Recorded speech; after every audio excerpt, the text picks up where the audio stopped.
సత్యభామగా వచ్చి బాణప్రయోగం చేసింది. ఎప్పుడు చచ్చిపోయాడు? అమావాస్య నాడు చంపేశారు నరకాసురుడు. అమావాస్య నాడే చంపడం ఎందుకు అంటే, నరకాసురుడు చచ్చిపోతే పట్టాభిషేకం ఎవరికి అవుతుందో తెలుసా అండి? భగదత్తుడికి అవుతుంది. భగదత్తుడు ఎవరు? నరకాసురుడి కొడుకు. నరకాసురుడి కొడుకు పేరు భగదత్తుడు. నరకాసురుడు అమావాస్య నాడే చచ్చిపోవాలి. అమా అంటే కూడా అని, అమా అమా అంటే సంస్కృతంలో కూడా కూడా అని, వాస అంటే ఉండుట ఉండుట అని.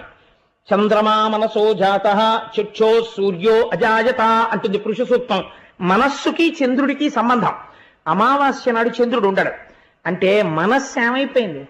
ఇప్పటి వరకు నేను నాది అని సంసార భావమునందు ఉన్నటువంటి మనస్సు సూర్యుడిగా ఉన్న నారాయణుని ఎందుకు కలిసిపోయింది? ఈ చంద్రుడి యొక్క తేజస్సు. కాబట్టి ఇప్పుడు ఎక్కడుంది మనస్సు? కూడిపోయింది ఆయన